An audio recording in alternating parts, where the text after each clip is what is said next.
Now we're going to shift gears and talk about the blunt truth about marijuana and driving. Your generation is the first to be licensed in Massachusetts since cannabis has been legalized for recreational use. Unfortunately, there are a lot of misconceptions about how marijuana does or doesn't impact driving.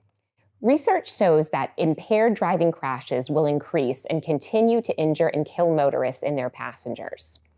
AAA Northeast wants to make sure you have the facts about how marijuana impacts your ability to drive. This presentation will provide research-based information about the risks of mixing marijuana and driving. It will also help you to plan your course of action to avoid impaired driving. Take a moment to ask yourself what you would do in a situation where your driver consumed cannabis by smoking, vaping, or edibles. Maybe some of you have already experienced this. It's critical to have a plan B for transportation, or what's often referred to as a designated driver. Remove yourself from any situation in which the driver is impaired.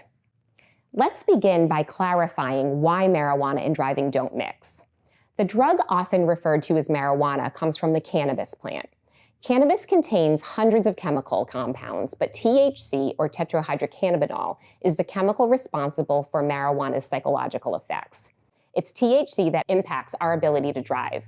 It affects cognition, attention, tracking, reaction time, and coordination, all essential for driving. Let's define the following terms. Cognition is the mental action or process of acquiring knowledge and understanding through our thoughts, experiences, and our senses. Attention is the act or state of applying the mind to something. Risk avoidance means the elimination of hazards, activities, and exposures that can negatively impact driver safety.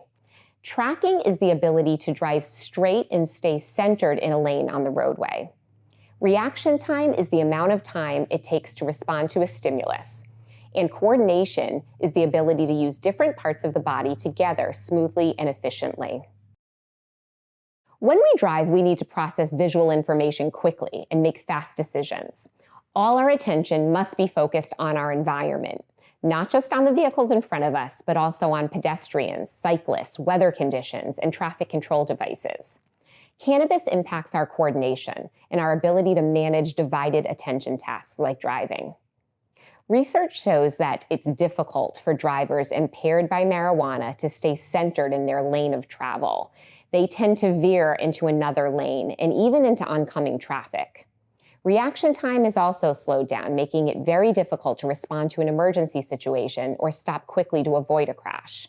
There's often confusion about how long THC remains in our system and how long it can impair someone who has consumed a product containing THC.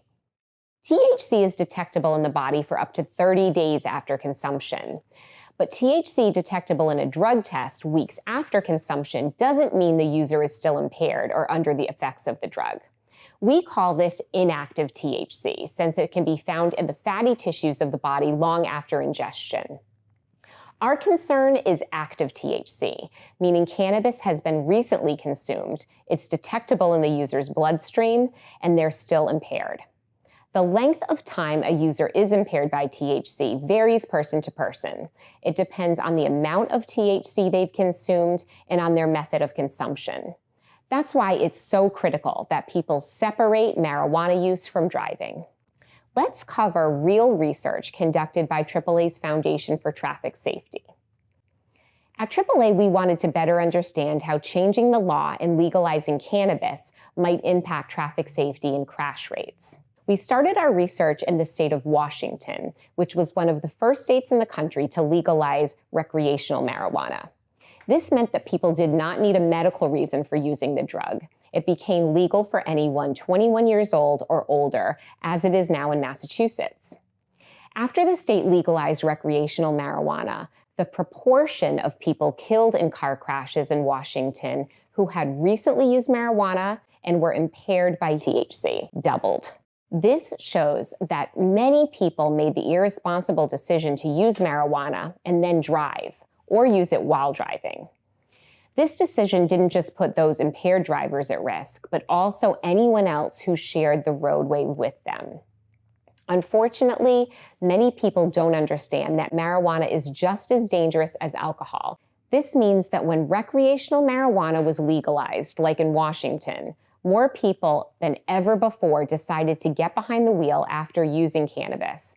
It's important to note that the latest AAA Foundation research found that in the 5-year period before the drug was legal, an estimated 8.8% of Washington drivers killed in crashes were positive for THC. That rate rose to 18% in the 5-year period after legalization. Remember again, active THC indicates that a person recently consumed marijuana. Many people ask how long someone would need to wait after using marijuana to be able to drive safely. There's no perfect answer to that question. The length of impairment varies person to person. Remember, legal does not mean safe.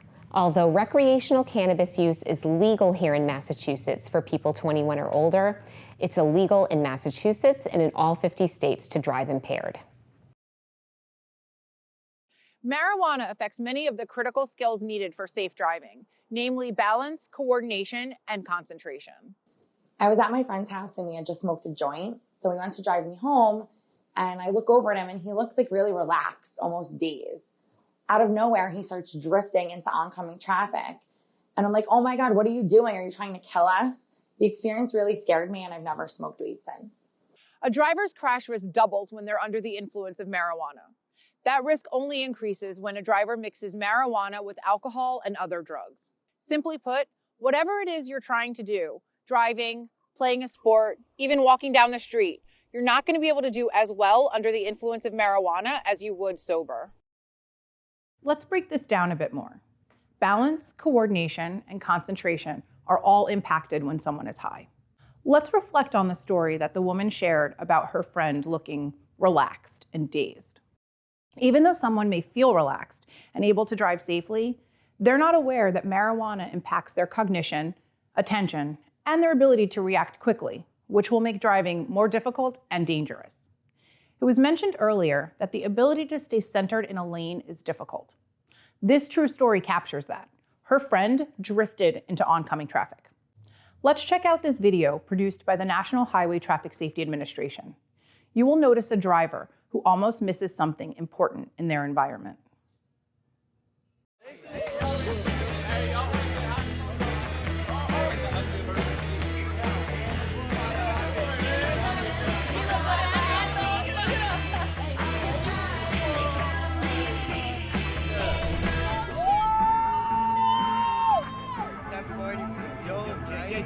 Jake! I'm sorry. If you feel different, you drive different. Any substance that makes you feel different will show up in your driving. It's the main message of this presentation. The driver in this video did not notice the pedestrian crossing the street. It took his friends calling out to him for him to react at all. This close call could have been fatal without his friend's intervention. A sober driver should be able to notice a pedestrian and stop to let them cross safely. But this driver had used cannabis. He was impaired, which led to the dangerous situation you just saw. So, what are your thoughts about this driver and his behavior? Do you think this driver is a bad person? He seems to be a guy just having fun with his friends. Is the driver a criminal? What if he had hit that pedestrian? Drug-impaired driving is illegal in every state. It doesn't matter if the cannabis was purchased legally or even if they had a medical marijuana card. This means that good people can make bad decisions that can lead to tragic consequences. What could be some of the consequences of driving impaired by marijuana? Hitting someone, getting into a crash, being pulled over. People sometimes have different perceptions of impaired driving, especially those who have had tragedies happen to their own friends or family members. The last video demonstrated how THC impairment impacts visual perception, reaction time, and useful field of vision. In addition to impacting the brain's ability to quickly process information, cannabis affects the way an individual processes what they see. Marijuana limits the amount of information that a person can react to. The top picture shows the vision of a sober driver. A sober driver can look out their windshield and notice, process and react to pretty much everything that's going on. But if you look in the picture below, an impaired driver's perception is altered due to cannabis's psychoactive effects. So the amount of visual information that the driver can process is much less. This can make them miss things in their environment. The driver's ability to react is much slower. So, in effect, we might see something such as a dog in the street, but not act quickly enough to avoid hitting the dog because our cognitive process took too long to translate that visual information into action. We've learned and seen that marijuana's impairments can increase a driver's reaction time, but it can also cause problems with the driver's ability to estimate time and distance and perform divided attention tasks. When you are driving, you are unconsciously estimating time and distance constantly. Marijuana's effects impair a person's ability to correctly judge space between vehicles, speed, and how quickly to stop when approaching an intersection. Another myth is that people drive slower when impaired. But data shows cannabis-impaired drivers are most often stopped for speeding, although the impaired driver believes that they are driving slowly. Do you consider yourself a good multitasker? When you are performing multiple tasks, your brain is switching between tasks very quickly. However, if a person is impaired by marijuana, their brain is slowed down, and they will not be able to divide their attention between the multiple tasks they need to. Driving is a divided attention task. If you are impaired by marijuana, that can increase your crash risk because divided attention tasks are much more difficult and take more time. Cannabis has significant physical effects that could negatively impact drivers. Increased heart rate, elevated blood pressure, bloodshot eyes, eyelid tremors, dilated pupils, drowsiness, and altered time and space perception. These are physical effects that we could easily notice in another person. If we can identify these physical effects, we must understand that law enforcement can too. These are visible signs a drug recognition expert, a police officer with special training, will look for to identify if a driver is impaired by marijuana or other drugs to charge someone with the crime of driving impaired. There's a lot of confusion on how law enforcement can recognize marijuana use when they detect erratic and impaired driving. Drug recognition experts, or DREs, are trained specifically for the purpose of keeping our roadways safe. For example, if an officer suspects impaired driving and pulls someone over, the first thing they are going to do is perform a sobriety test, called a standard field sobriety test. The sobriety test puts the person through a series of simple physical tests to identify impairment. Now, let's imagine the driver fails that sobriety test. The next step would be to test for alcohol impairment. The tool to perform this is called a breathalyzer. The legal limit, or blood alcohol concentration, measuring the amount of alcohol in someone's system 21 and older, is 0.08. But for those younger than 21, the legal limit is 0.02. There are significant consequences for those driving under the influence of alcohol. Now, let's say that the driver who fails the sobriety test takes the breathalyzer and has no alcohol in their system. Is that police officer just going to let them go? Remember, they failed the sobriety test. Nope, that officer is going to call a drug recognition expert that will further evaluate if the person is impaired by marijuana or other drugs. Let's meet Trooper Peter Pollard from the Massachusetts State Police. He's a certified DRE, and he will explain his role as a DRE and what he sees on our highways in the Bay State. Hello, I'm Trooper Pete Pollard with the Massachusetts State Police. I'm a certified drug recognition expert, or DRE. DREs, like myself, use a science-based process to identify drug impairment in motorists. We categorize drugs into one of 7 categories based on their effects and properties: depressants, stimulants, hallucinogens, dissociative anesthetics, narcotics, inhalants, and THC, or cannabis.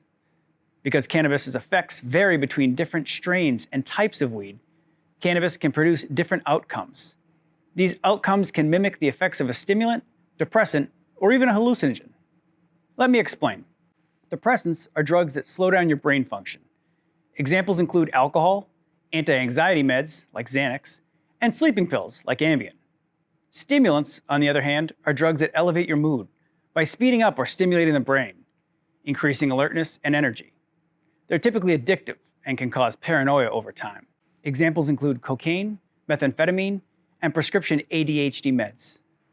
Hallucinogens are a type of drug that alter your perception of reality by changing the way nerve cells in your brain communicate with each other. Examples are LSD or psilocybin mushrooms. Now, you may have heard the myth that cannabis isn't as dangerous as alcohol when someone's behind the wheel. This is not the case. Contrary to popular belief, motorists don't drive 15 miles an hour under the speed limit when they're high. In fact, many of our arrests from marijuana impairment come from excessive speeding. Our bodies metabolize alcohol and marijuana differently. Because alcohol is circulated in the blood, it is possible to calculate how long it takes for it to exit our systems. THC, on the other hand, is stored in the fatty tissues of the body, including the brain. Because the two drugs are absorbed by the body differently, they are eliminated from the body differently as well. At the end of the day, impairment happens when drugs reach the brain. One of the main differences in drug categories is how quickly they reach the brain and how long it takes for them to be eliminated from the body. I often get asked questions like, how long will it take for marijuana to exit a person's body? Or, how long after smoking should someone wait before they drive? These questions are near impossible to calculate. The duration and type of effects can also be different based on the way marijuana is consumed. Whether someone smoked a joint, vaped a cartridge, consumed an edible, or even drank a THC soda. I can tell you firsthand that police are trained not to give the motorist the benefit of the doubt in these cases and make the arrest. That's why we emphasize the message, if you feel different, you drive different. Now, what happens if alcohol and marijuana are combined? This is called the synergistic effect. In this case, 2 + 2 does not equal 4, it equals 10. We call this crossfading or polysubstance use, which is not a new idea. This combination has been used as far back as 400 BC for general anesthesia. Think about that for a minute. Do we want people driving on the same drug combinations that we use to perform surgery on them? Many students take daily medications to treat ADHD, anxiety, or depression. These prescription medications must be considered in the toxicology of an individual, as mixing these medications with marijuana or alcohol can have serious consequences. When a motorist drinks alcohol and consumes cannabis, the levels of THC in the brain are higher with the same amount of cannabis consumed without any alcohol. Studies suggest that alcohol increases the absorption of THC. In the case of alcohol and marijuana, separately, they cause impairment. However, when used together, they are far more impairing. The same could be said of mixing two prescription drugs. Used separately, some prescription drugs have no impairing effect at all, but when combined, the impairment is much more significant. Think Mentos and Diet Coke. While each are fairly boring on their own, the reaction when you combine them is dramatic. Although a driver may feel different when impaired by marijuana as compared to alcohol, the effects on driving can be equally as tragic. We don't let people drive away. We don't wait for tragedy. We make the arrest. Make good decisions, don't use THC, and get behind a wheel. Thank you. There's a myth that cannabis is safer than other drugs because it's a plant. But remember, alcohol also starts as a plant. Survey research shows that young people report believing a higher percentage of their peers are using cannabis than are actually using the drug. The problem with this lies in social norming. If you think a behavior is normal or accepted, you're more likely to engage in that behavior when there's an opportunity to do so. The good news is that not as many of your peers are using cannabis as you think. Everyone must choose whether to be a follower or make educated choices for themselves. Remember, people may have different reactions to cannabis, but the legal consequences are the same. We hope this information provided you all with a much better understanding of how cannabis impacts our driving. Whether it's soon or years from now, it's likely that we'll all find ourselves in a predicament where our driver consumes cannabis, alcohol, or another substance that puts our safety at risk. Whether that driver is you or someone else, take action. That action starts with planning ahead for a designated driver. Let your gear shift serve as your reminder. P means plan ahead. Keep that vehicle in park. Make sure you have an alternate form of transportation if you or your ride consumed cannabis or another impairing substance. R, review the plan when it's time to roll. N, never allow impaired driving. If you see someone else planning to drive impaired, intervene and encourage them to choose a safe form of transportation. D, designated driver. Make it your goal to have a person who remains sober to drive everyone home safely. And ask yourself, is that M, me? Should I be the designated driver? Or S, someone else? This could be ride hailing, a trusted adult, or even public transportation. How would you get home if you discovered your driver was impaired? Who are the trusted people in your life? Who would you call for a ride if ever in the situation as a driver or passenger? Just as adults choose a designated driver when drinking alcohol, the same concept should apply if individuals plan to consume marijuana. Ride-hailing leaves no opportunity for excuse. There is no excuse for driving impaired. Everyone has power to make safe choices that protect others and save lives. Your generation can be the safest generation of drivers if you choose to let this start with you. Thank you for joining us for Shifting Gears, the blunt truth about marijuana and driving. Drive carefully, wear your seatbelt, and avoid distracted driving every trip, every time.